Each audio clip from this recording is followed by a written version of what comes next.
Hello दोस्तों, स्वागत है आपका एक और नई वीडियो में।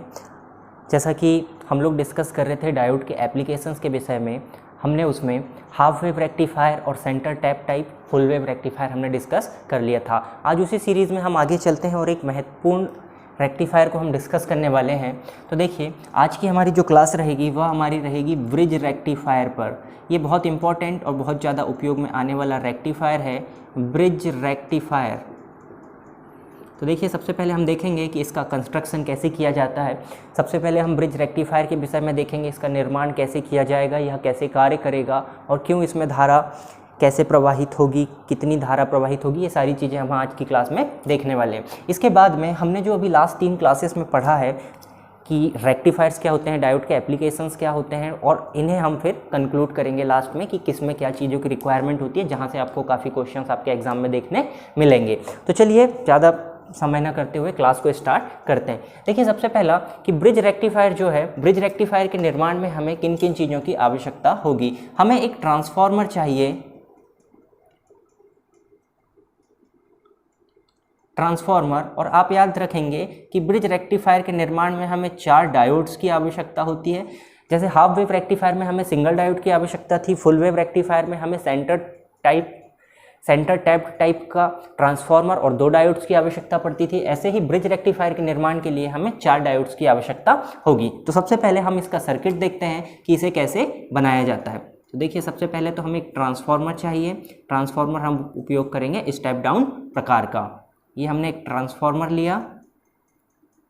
यहाँ पे हमें सेंटर टैप ट्रांसफार्मर की आवश्यकता नहीं है, हमारा काम सिंपल ट्रांसफार्मर से भी चल जाएगा। हम यहाँ पे इनपुट देते हैं एसी सप्लाई, जिसे मैं बता चुका हूँ कि हम दर्शाते हैं V = V0 sin ω t से, जो कि घटते और बढ़ते हुए प्रवृत्ति की होती है। अब देखिए, आपके पास जो आउटपुट है, ये ट्रांसफार्मर की प्राइमरी वाइंडिंग, ये ट्रांसफार्मर की सेकेंडरी वाइंडिंग। ट्रांसफार्मर की जो सेकेंडरी वाइंडिंग है, यही हमारे लिए रेक्टिफायर का इनपुट का कार्य करेगी। यही से हम रेक्टिफायर में इनपुट के रूप में उपयोग करेंगे। अब देखिए, सबसे पहले हम निर्माण करते हैं एक ब्रिज का, फिर हम देखते हैं कि उसमें हमें सप्लाई कहाँ पे देनी है और कहाँ से हमें DC आउटपुट लेना है। तो ट्रांसफार्मर से हमें यहाँ जो प्राप्त होगी वह हमें यहाँ पे AC प्राप्त होगी। अब इस AC को हम सबसे पहले ब्रिज में कनेक्ट करेंगे। तो देखिए, पहले हम ब्रिज का निर्माण करते हैं। ब्रिज का निर्माण करने के लिए हमें 4 डायोड्स की आवश्यकता है। ये हमने पहला डायोड लिया,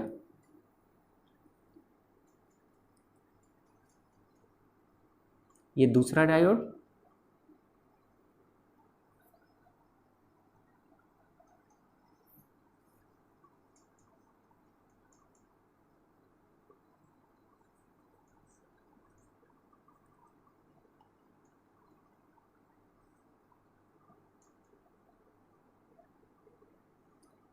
ये चौथा डायोड।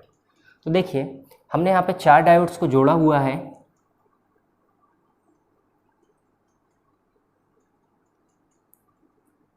ये हमारे पास 4 डायोड, हमने इसको जोड़ दिया। मैं इन्हें नाम दे देता हूँ, diode D1, diode D2, diode D3 और डायोड D4। इन पॉइंट्स को मैं कुछ नाम दे देता हूँ। इन पॉइंट्स को हम नाम दे देंगे A, B, C and D। अब देखिए, ये पॉइंट्स का भी हमें धारा की दिशा देखने के लिए उपयोग पड़ेगा।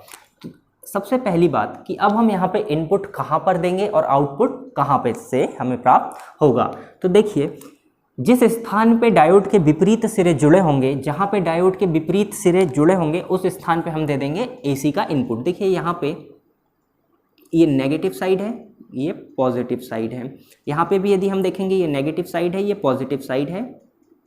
ये नेगेटिव नेगेटिव दोनों सेम पॉइंट B पे दोनों के नेगेटिव जुड़े हुए हैं, और D पे यदि आप देखेंगे तो दोनों डायोड के पॉजिटिव सिरे जुड़े हुए हैं। तो हम उस स्थान पे AC इनपुट देंगे जहाँ पे विपरीत सिरे जुड़े होंगे। तो आप देखेंगे A पॉइंट और C पॉइंट, इस पे एक डायोड का पॉजिटिव जुड़ा है, एक डायोड का नेगेटिव जुड़ा है। तो हम इस स्थान पे दे देंगे AC वोल्टेज, और सेकेंड जो कनेक्शन होगा वो हम यहाँ पे कर देंगे। क्यों?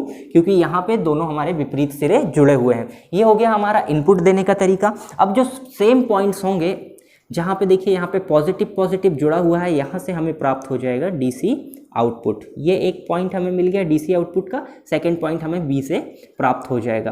तो देखेंगे A और C पे हमने AC इनपुट दिया है, और B और डी से हमें डीसी आउटपुट प्राप्त हो रहा है। इन दोनों आउटपुट के बीच में हम लोड रेजिस्टेंस लगा सकते हैं, यहाँ से हमें लोड प्राप्त हो जाएगा और इन दो बिंदुओं के बीच में हमें डीसी वोल्टेज भी प्राप्त होता है, वोल्टेज ऑफ डीसी। ये आपका हो गया आर एल, लोड रेजिस्टेंस।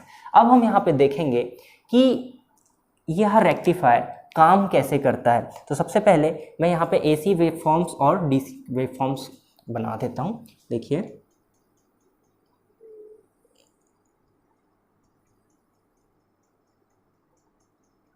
ये आपका इनपुट हो गया एसी,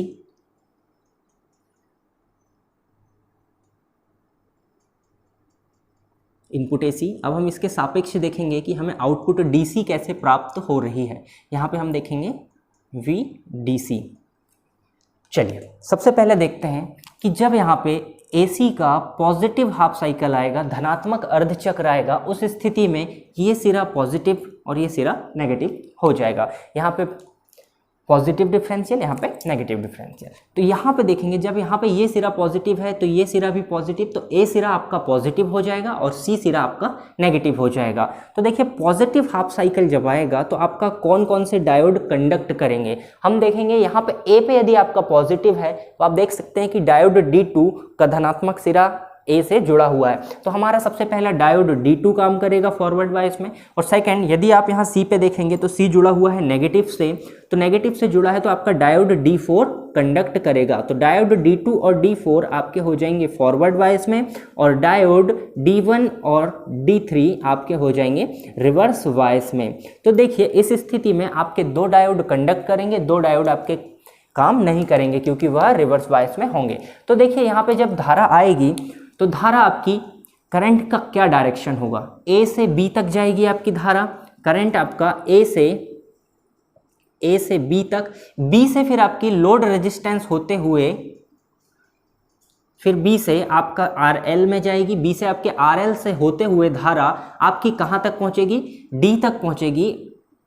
डी तक पहुँचने के बाद, डी के बाद देखिए आपका डायोड जो D4 है, D4 भी आपका फॉरवर्ड वाइज में है, आर एल से होते हुए डी तक जाएगी, डी से फिर आपके D4 डायोड, चौथा डायोड D4 से होते हुए वापिस आपकी नेगेटिव सिरे तक पहुंच जाएगी। तो हम देखेंगे यहाँ पे जो RL धारा की दिशा थी ऊपर से नीचे की ओर थी, धारा की दिशा क्या थी फॉरवर्ड वाइज में ऊपर से नीचे की ओर। जब धनात्मक अर्धचक्र आया तो RL में धारा की दिशा आपकी कुछ B से होते हुए D की तरफ जा रही थी। धारा का पथ क्या होगा, देखिए A से B तक जाएगी, B से फिर RL होते हुए धारा जाएगी D बिंदु पर और D से फिर अगेन C पे और C से सीधे आपके नेगेटिव पॉइंट तक आपकी धारा प्रवाहित हो जाएगी। देखिए यहाँ पे एक क्वेश्चन और अराइज होता है कि जब हमारी धारा यहाँ D बिंदु पर पहुँचती है तो D पे जाने के बाद वह C पे ही क्यों जाएगी, वह D पर भी, A पर भी तो जा सकती थी, इस पॉइंट पर भी जा सकती थी। तो देखिए इसका ये कारण है कि A जो पॉइंट है ये डायरेक्ट पॉजिटिव पॉइंट से जुड़ा हुआ है, डायरेक्ट धनात्मक बिंदु से वो जुड़ा हुआ है। तो धनात्मक से जुड़ा होने के कारण यहाँ पे विभवांतर ज़्यादा होगा और यही विभव जब घूमते हुए तार से वापस D तक पहुँचेगा तो D तक पहुँचने में कुछ ना कुछ वोल्टेज का ड्रॉप होगा जिसके कारण D थोड़े से लोअर पोटेंशियल पे होगा। और जो धारा की गति होती है, धारा जिस दिशा में प्रवाहित होती है हमेशा हायर पोटेंशियल से लोअर पोटेंशियल की ओर होती है। तो A का पोटेंशियल ज़्यादा होने के कारण हमारा जो धारा है वह D से A की ओर ना जाके D से C की ओर जाएगी और C से हमारे नेगेटिव पॉइंट पे पहुंच जाएगी। इसके बाद हम देखते हैं कि जब AC का नेगेटिव हाफ साइकिल आता है, जब AC का नेगेटिव हाफ साइकिल आता है तो हमें क्या प्रभाव पड़ता है। मैं पहले यहाँ वेवफॉर्म का निर्माण कर देता हूँ। तो देखिए जब आपका पॉजिटिव हाफ साइकिल आया तब आपको धारा यहाँ पे प्राप्त हुई, ये मैं यहाँ पे बना देता हूँ, ठीक है। अब हम इसके बाद में देखते हैं कि जब हमारा नेगेटिव हाफ साइकिल आता है तो नेगेटिव हाफ साइकिल में जब आएगा तो हमारा ये जो सिरा है, ये नेगेटिव हाफ साइकिल आया तो ये सिरा हमारा नेगेटिव पे हो जाएगा, तो इसके सापेक्ष ये जो नीचे का सिरा है ये पॉजिटिव पे हो जाएगा। अब हमारा जो पॉइंट A है, A हमारा हो गया नेगेटिव और जो पॉइंट C है वह हमारा हो जाएगा पॉजिटिव डिफरेंशियल पे। अब देखेंगे जब A हमारा नेगेटिव हुआ तो A नेगेटिव हुआ तो जो डायोड D1 है, डायोड D1 हमारा फॉरवर्ड वाइज में हो जाएगा। देखिए इसको मैं लिख देता हूँ, डायोड D1 हमारा फॉरवर्ड वाइज में हो जाएगा नेगेटिव से जुड़े होने के कारण। और सेकंड हमारा जो डायोड D3 था, डायोड D1 एंड D3 ये दोनों हमारे हो जाएंगे फॉरवर्ड बायसिंग में, ये दोनों अब यहाँ पे धारा को कंडक्ट करेंगे। इसके अपोजिट यदि हम देखते हैं तो डायोड D2 रिवर्स बायस में, साथ ही हमारा जो डायोड D4 था, D4 भी नेगेटिव सिरा पॉजिटिव से जुड़ा होने के कारण रिवर्स बायस में हो जाएगा। तो डायोड D2 और डायोड D4 ये हमारे हो जाएंगे रिवर्स बायस में।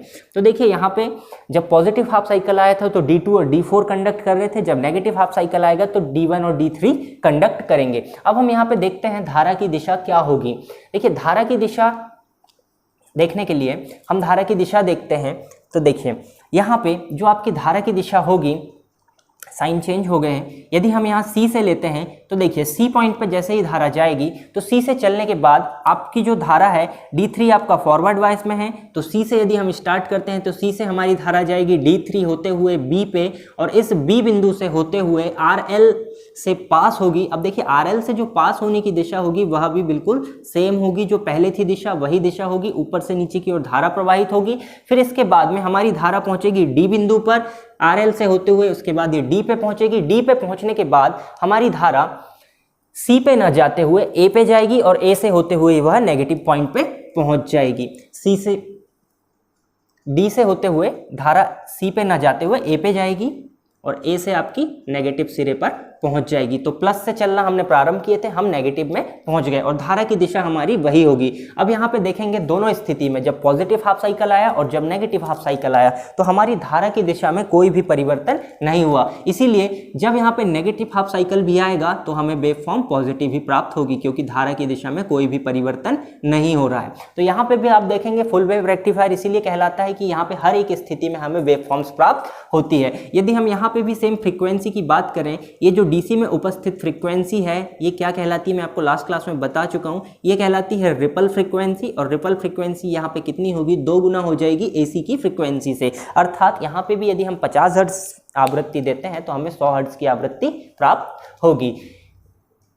इसकी जो इफिशियंसी होगी, जो दक्षता होगी, इसकी दक्षता कितनी होगी, इसकी भी दक्षता होगी 81.2%। और यहाँ पे जो हमें वोल्टेज प्राप्त होगा वो कितना होगा, 0.636 ऑफ Vm। जो मैक्सिमम अधिकतम मान होता है AC का उसका 0.636 अर्थात 63.6% हमें DC में प्राप्त हो जाएगा। यदि हम इसे RMS के रूप में लिखना चाहें तो 636 मल्टीप्लाई बाई √2 VRMS ये हो जाएगा। अब देखिए जितने भी रेक्टिफायर्स हैं इनका उपयोग हम जनरली सबसे ज़्यादा करते हैं, जहाँ पे भी हमें AC को DC में कन्वर्ट करने की आवश्यकता हो हम वहाँ पे ब्रिज रेक्टिफायर का उपयोग करते हैं। या तो आप ब्रिज रेक्टिफायर का उपयोग डायोड को लेकर बना भी सकते हैं, या आपको मार्केट में बने बनाए अवेलेबल भी हो जाते हैं।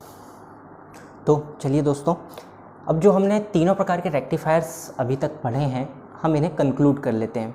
एक ही स्थान पे इनसे बनने वाले हम कुछ क्वेश्चंस देख लेते हैं। तो देखिए हमारे पास जो रेक्टिफायर्स हैं वह हमने सबसे पहले 3 प्रकार के अभी हमने पढ़े हैं। पहला हमारे पास था हाफ वेव रेक्टिफायर, सेकंड हमने पढ़ा था टैप्ड फुल वेव रेक्टिफायर, और लास्ट हमने पढ़ा है ब्रिज रेक्टिफायर। तो इनमें क्या क्या चीज़ें हमने अभी तक देखी है, क्या क्या इनमें डिफरेंसेस देखे हैं, उनके विषय में हम देख लेते हैं। तो देखिए सबसे पहला जो पॉइंट रहेगा, यहाँ से आपको क्वेश्चंस बनता है डायोड रिक्वायरमेंट्स, कितने डायोड्स का इसमें आपने उपयोग किया। तो देखिए जो हाफ वेव रेक्टिफायर था इसमें हमने उपयोग किया था सिंगल डायोड का, फुल वेव स्प्लिट टाइप या टैप टाइप रेक्टिफायर में 2 डायोड का, और ब्रिज रेक्टिफायर में 4 डायोड का, 4 डायोड हमने उपयोग किया था। ठीक है। सेकंड यदि हम इसमें देखते हैं तो एक इम्पॉर्टेंट पॉइंट यहाँ पे आता है इफिशियंसी का। ये आपके एग्जाम में आया हुआ क्वेश्चन है कि इफिशियंसी कितनी होती है। हाफ वेव रेक्टिफायर की जो इफिशियंसी होती है 40.6%, फुल वेव की 81.2%, जस्ट डबल होती है हाफ वेव से, और इसकी भी ब्रिज की भी 81.2% इफिशियंसी हो गई।